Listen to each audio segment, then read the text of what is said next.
We are joined on air right now by Sister JoNina Ervin. Welcome to the program, Sister JoNina. Thank you. Thank you. It's good to talk with you again. Yes, it is so good to talk to you. I was just telling the listeners, not only are you a Black Panther alumni, but I consider you and your husband, Lorenzo, as alumni of Black Talk Radio Network. Even though the, Black Autonomy Federation program isn't on air, y'all are still a part of the history of this network. So it is certainly good to talk to you today. Good. We're glad to be part of that history also. Now, I want to, speaking of history, I brought you on today. We had the 50th anniversary of the Black Panther Party upon us. Hopefully, you can clear up a question for me, Sister JoNina. When did it exactly form as a party? Because I'm getting two different dates. And I'm hearing that that it was set up in October. And then I'm hearing it was formed in November. So what's the actual anniversary date? Well, the actual anniversary that both Bobby Seale and the late Huey P. Newton wrote about was October 15th, 1966. That's the date when they actually finished writing the 10-point platform and program of the Black Panther Party. So, and they both have written about that in articles and books that they have written. So, it's October 15th, 1966. Okay, October the 15th. So we're 3 days past the anniversary, but there are many different events coming up. Are there any events coming up that you will be taking part of? I'm not going to be able to make it to the West Coast, so no. Doing this radio interview is good. I feel like this is a contribution that I can make. I'm not going to be able to, go to the West Coast to participate in any particular event. No. Okay. All right. So, Sister JoNina, I want to take you back in history. I want to take you back in time to when you were a younger woman. You're still young, but when you were a younger woman, what attracted you to the Black Panther Party? How did you find out about it? How and why did you join? Well, I found out about it actually in the spring of 1967, May of 1967. In fact, I was nearing the end of my freshman year in college, and there was a news broadcast about a group of armed young black men and women who had marched into the state legislature in California, in Sacramento, California. I didn't understand everything that was happening at the moment, but I found out later that they were there to protest a law that was being passed that would have disarmed the Black Panther Party, which at the time was doing the community patrols of the police. Mm-hmm. But when I saw these young armed men, armed black men and black women, I thought, wow, they're going into the government legislature with guns.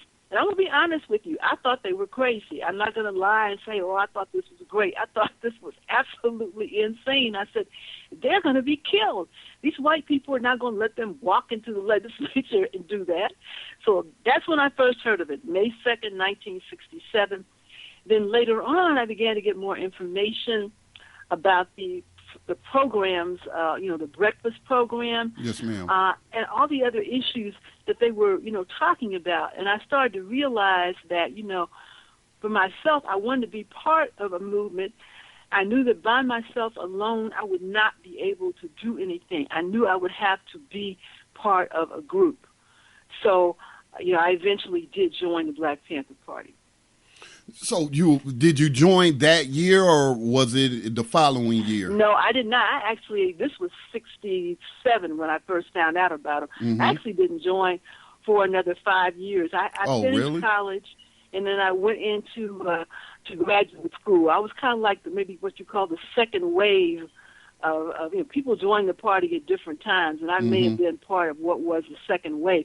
I actually joined right after a period when there had been a lot of the FBI counterintelligence program had really kind of disrupted a lot of the work that the party had done. I joined in Detroit, Michigan, and the first chapter of the Black Panther Party in Detroit was actually the central headquarters of the Black Panther Party in Oakland actually closed that chapter down because there had been we didn't really know about COINTELPRO then. We hadn't really found out about it yet, but they knew something was wrong. There had been some disruption in the chapter, a lot of problems. So they closed that chapter down. That was the original chapter. But then at least by the summer of 1972, a young brother by the name of Lonnie Darden had gotten permission to reorganize the Detroit chapter of the Black Panther Party. And so I joined at that time. Wow, I was in Detroit at that time, too. I was just a little boy in elementary school, but I do remember Detroit fondly, but I also have some not so fond memories because I was one of the first group of children to be forcefully bused in Detroit. And I did not like being ripped from my local neighborhood school and sent all the way across town to a predominantly white school. A very traumatic experience. But I was in Detroit at that time. Wow. Okay.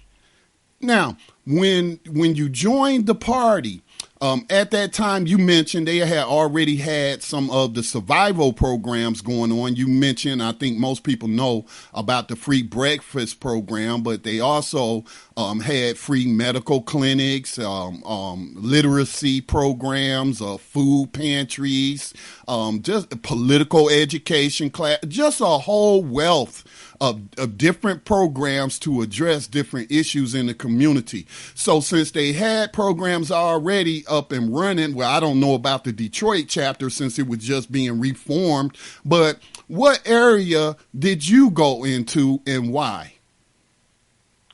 Well, just about all of us served in the breakfast program because there were a lot of children and it took a lot of us to be able to, get the food ready and serve it to them and do the cleanup.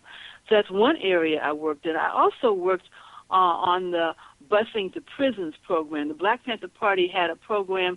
I think the first busing to prisons program actually started in the Seattle, Washington chapter of the party.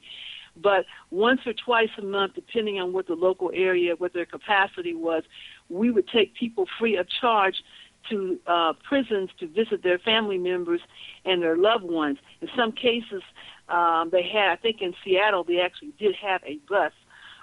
In Detroit, we didn't have a bus, but we had cars and vans that we used to drive people. And that's one of the things that I did. I drove a car. I think most of the time it was a car. And we were going to what was then called the Michigan State Prison in Lansing, Michigan. In Jackson, Michigan. Mm-hmm. And it's since been reorganized. It's probably called something else now. But at that time, it was called the Michigan State Prison. And at that time, it housed over 4,000 men. Wow. It was considered to be one of the largest prisons in the United States at that time. And, I had never been inside a jail. I had, let alone a prison. I had seen a prison. I grew up in Jefferson City, Missouri, where the state prison there was located at that time. And my mother used to work there, so I had seen the prison, but I had never been in a prison. And this prison, I don't even know if you can imagine a prison housing 4,000 human beings. It was huge. And I remember the first time I drove people up there and went inside the prison, and it was just like, I was talking about this the other day, it just like really blew me away. I had never seen anything like that. And, it was, to me it was a monstrosity because I knew all these people were locked up there.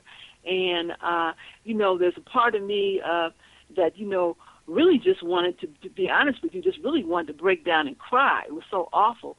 But, I was a Black Panther, so I didn't feel like I could cry, so I didn't.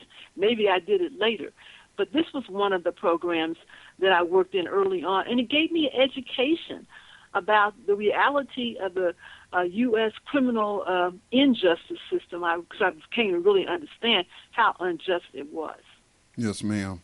Yes, ma'am. Now, at one point, it seems like I remember, you talking about it, possibly with me or just during the course of the radio program. But at one point, am I remembering correctly, did you work on the newspaper, the Black Panther paper? I did. I was actually the last editor of the Black Panther newspaper. I was the editor from about, I think it was March of 1978 until the paper's demise in September of 1980. The newspaper actually lasted 13 years. It started in the spring, I think it was April of 67, and it went all the way through until the fall of 1980. So yes, I did. I was the last editor of the paper, and it was, I had majored in journalism when I was in school and college, so I guess it was a natural thing for me to want to work on the paper and to be able to do that. But I did that. What was the circulation at its most popular point in history? Well, how many people were getting this paper? Well, it was in the late 60s, probably up until about 1970. At one point, it had over 100,000 copies were being circulated in the United States. And I don't know what it was overseas, because we did ship some overseas. Okay. But over 100,000.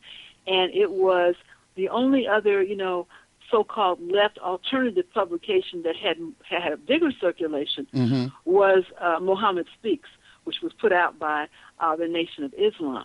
So it had a huge circulation. I mean, those were the number that were sold. But, in the black community, people get a newspaper, they read it, they pass it on to somebody else, right? Right. So who knows how many people, it may have been 10 people that may have read one copy.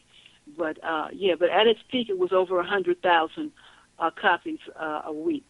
And what kind of information would people find in the paper? Well, we were trying to give people an analysis of what was really happening, in the United States. We might take, sometimes you might find articles about what we were doing. You would definitely find news about what was going on with the Black Panther Party, the survival programs we had, the repression that was going on, the number of arrests, the counterintelligence program. We didn't know that was the name of it, but that's what it was, the repression that was going on against us.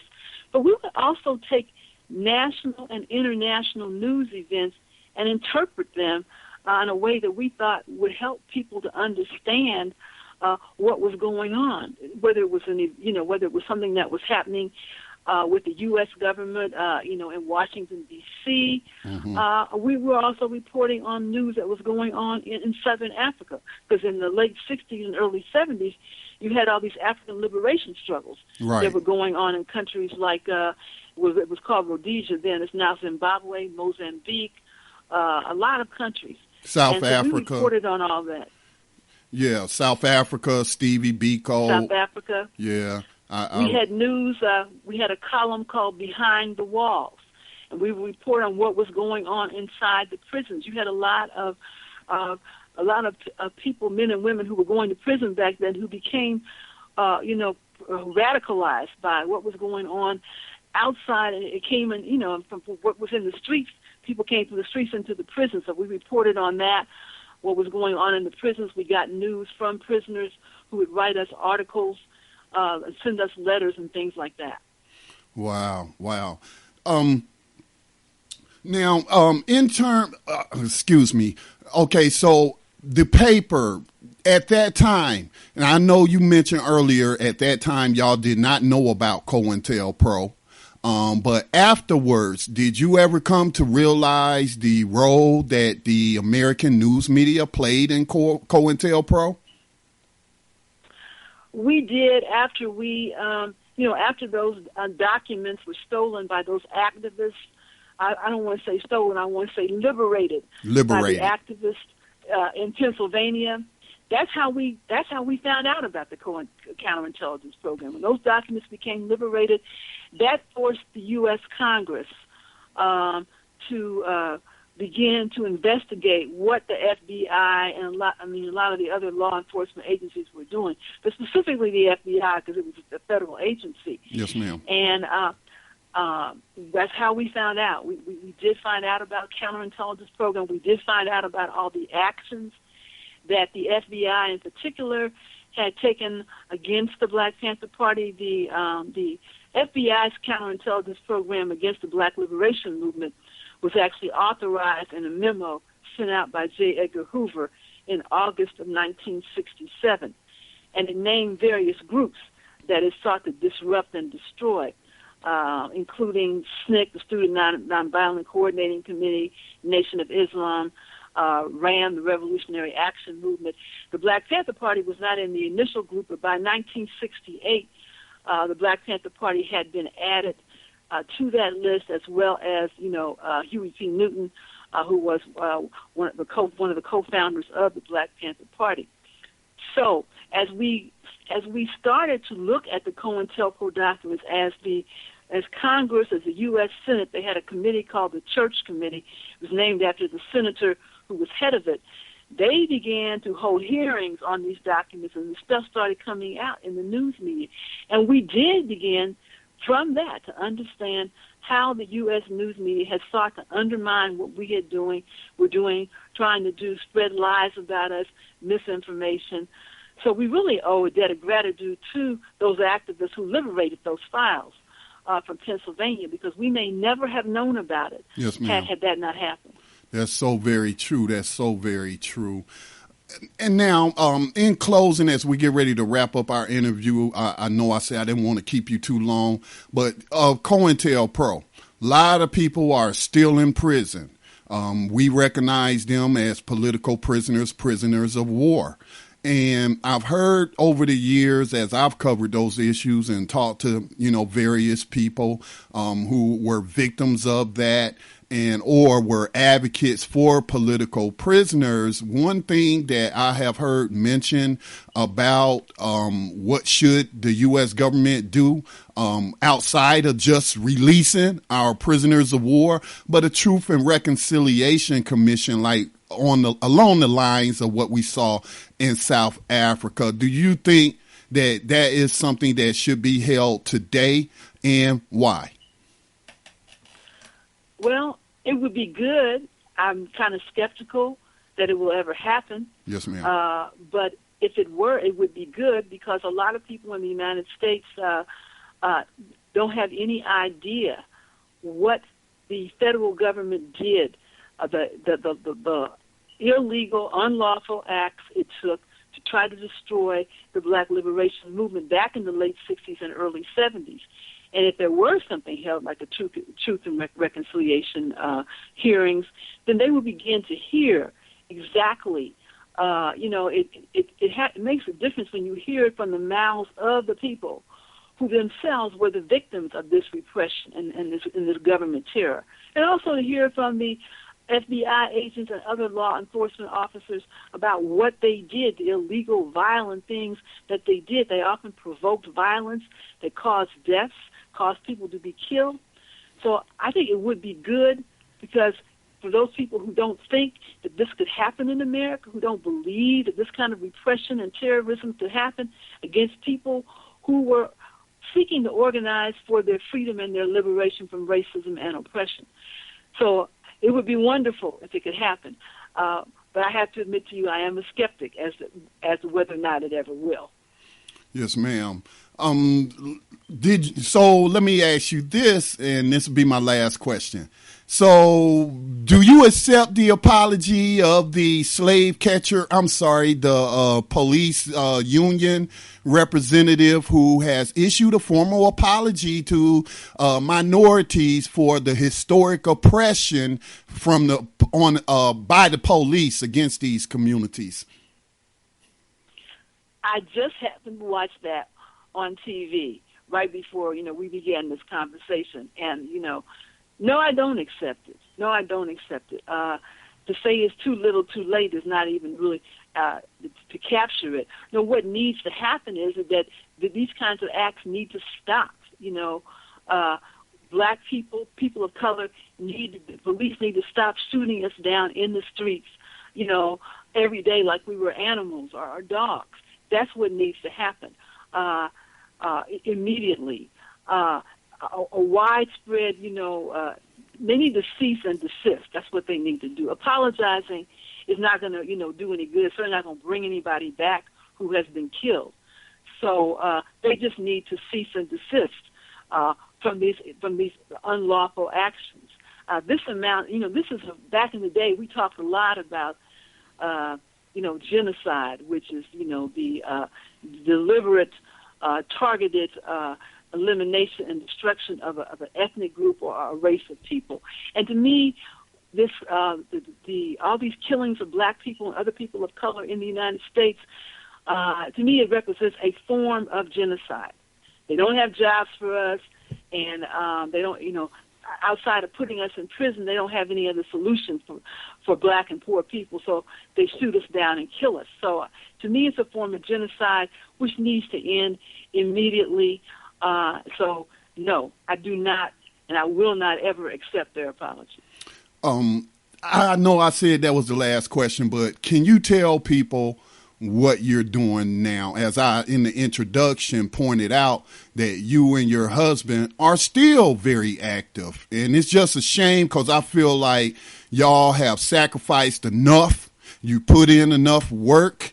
And that, we, the younger people, we need to be doing our part and picking up the baton.